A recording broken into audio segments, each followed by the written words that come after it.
Olá pessoal, hoje é dia 9 de janeiro, eu estou retornando ao trabalho e agora é meu horário de almoço. Eu vou iniciar uma nova leitura e eu vou tentar trazer aqui um pequeno vlog para vocês, né, do meu andamento, tá? É volume 1 das Mil e Uma Noites, que o Ramo Sírio, nessa coleção de 4 volumes. Eu já mostrei para vocês aí no vídeo que eu fiz das minhas metas para esse ano. Vou deixar o link aí para quem ainda não assistiu. E eu vou fazer a leitura desse livro, então, sem prazo, ler um pouquinho, assim, na minha hora de almoço. E eu, periodicamente, pretendo trazer aqui para vocês as minhas impressões, tá bom? Vamos iniciar a leitura das Mil e Uma Noites. Concluída que primeiro dia de leitura, eu li cerca de 32 páginas, mas ainda não entrei na história propriamente dita, porque esse livro traz uma introdução bastante longa, falando não só sobre a obra, né, a história das Mil e Uma Noites, mas também sobre a tradução, sobre as dificuldades, as várias versões existentes. Tudo isso todo aqueles aspectos que cercam a produção, a escrita desse livro, tá? Então, à medida que eu for lendo, eu venho trazendo novas notas aqui para vocês. Concluído o terceiro dia da leitura do volume 1 do Ramo Sírio das Mil e Uma Noites. E hoje que eu terminei, né? Eu comecei ontem e hoje eu terminei a história principal do livro, que eu acho que todo mundo aqui conhece, né? A história da Sherazade, que é a espinha dorsal, né, das Mil e Uma Noites, que na verdade é uma compilação de várias histórias contadas pela Sherazade ao sultão todas as noites, para que ela possa enrolar, né, ele e ele não mande matá-la. Então essa primeira história, ela já é bem longa, tanto que eu levei 2 dias para ler, e o que me surpreendeu bastante nela foi que principalmente a forma como as cenas de sexo são narradas de forma explícita, né? Porque eu não esperava isso numa obra muçulmana, né? E acho que isso daqui já foi escrito numa época muçulmana, porque há várias menções aqui a Maomé, o início dos capítulos, da forma como as pessoas se apresentam também, bem característica, né, do islamismo.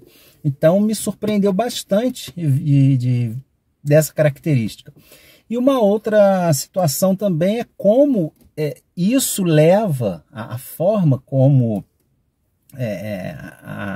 essas relações são colocadas aqui, totalmente provocadas pelas mulheres, e isso também, aí já não sei se é causa ou consequência, né, do que daquela ideia comum que nós temos de como a mulher na cultura árabe ela é colocada acho que nem em segundo plano, né, abaixo disso.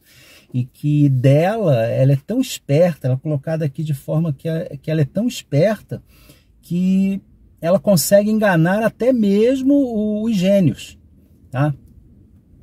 Os espíritos superiores ou inferiores que sejam, né, os gênios. E que por isso ela merece, né, ser muito vigiada, que os homens tomem todo o cuidado possível com as mulheres, porque mesmo assim todo cuidado é pouco. Então continuamos a leitura. Amanhã eu entro nas histórias, nas Mil e Uma Noites propriamente ditas. Acabei de concluir agora a 15ª noite dessa narrativa, e aí, já tendo lido algumas noites, já dá para ter uma ideia aqui do que é o livro. Não é uma história única, são várias histórias, mas também não são 1001 histórias, porque o que a Sherazade faz, na verdade, é interromper a narrativa da noite, no momento, aquele artifício, né, tão usado por outros escritores e pelas novelas mesmo, de terminar a narrativa justamente naquele momento chave que a gente quer saber o que vai acontecer. E aí retomar no dia seguinte, né, o chamado cliffhanger. E é isso que ela faz. E então ela começa a contar uma história. Dentro daquela história tem um personagem que vai iniciar uma outra história, que vai às vezes relatar o que aconteceu com um terceiro personagem. Então as histórias vão assim se entrelaçando E tem que prestar atenção porque elas são tão longas que às vezes você esquece lá da primeira história, né, da que deu início a tudo. E um outro ponto que me chamou a atenção aqui até agora é que tudo que acontece aqui é absolutamente indispensável. Então aparece um gênio do mal que quer matar um personagem, o personagem pergunta: mas gênio, você precisa mesmo me matar? Sim, isso é absolutamente necessário. E assim, várias situações, né? É muito engraçado essa repetição. E o início também de cada história, ele começa, as primeiras noites não, mas depois parece que isso vira não diria tradição, né, mas uma característica aqui de cada noite, que ela começa e termina, inclusive com a mesma frase, né, que é: na noite, e a aurora alcançou Sherazade, que parou de falar. Dinazade, que é a irmã da Sherazade, lhe disse: como é agradável e assombrosa a sua história, maninha. E ela respondeu: isso não é nada perto do que lhes contarei na próxima noite, se eu viver e for preservado. Então todas as noites, a partir de um determinado ponto aqui, terminam exatamente dessa forma. Então continuamos aí a leitura das 1001 Noites. Acabei de completar agora a 38ª noite, e eu estou lendo mais uma daquelas histórias em que os personagens de uma história, né, tem 3 personagens que cada um vai contar a sua história. E a primeira delas, um ponto que eu acho muito engraçado aqui nesse livro, e já aconteceu antes, é o seguinte: eu vou ler para vocês o finalzinho dessa história. Em resumo, o personagem aqui, o narrador, ele conta uma aventura que ele e um tio entraram num túmulo procurando o primo que tinha desaparecido, e encontraram um local, né, tipo uma residência subterrânea, e na cama encontraram o primo e a esposa dele, suposta esposa ou concubina que seja, transformados em carvão. E ao ver aquilo, né, lendo aqui agora: ao ver aquilo, meu tio ficou contente, cuspiu no rosto do filho e disse: esse foi o sofrimento deste mundo, agora resta do outro. E tirando a sandália do pé, começou a desferir violentos golpes no rosto do filho. E aí acaba a história da noite, aí vem a irmã da Sherazade contando: maninha, como é agradável a sua história.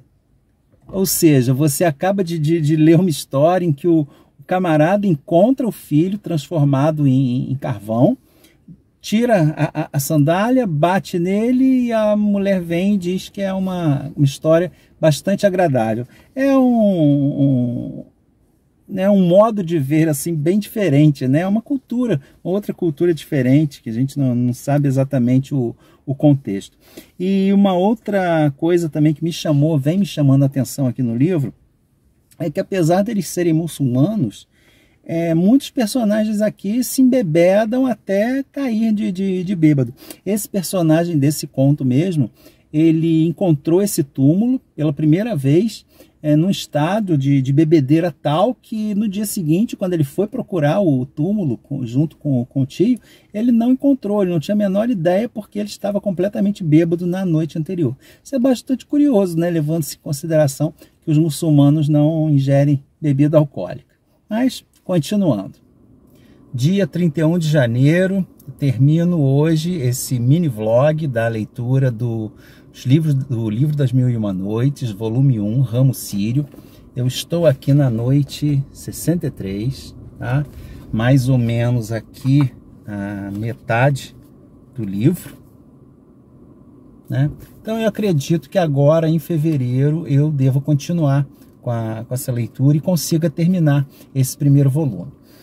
O que eu tenho a dizer até agora? Bom, está sendo uma leitura dentro do esperado, uma leitura interessante, né?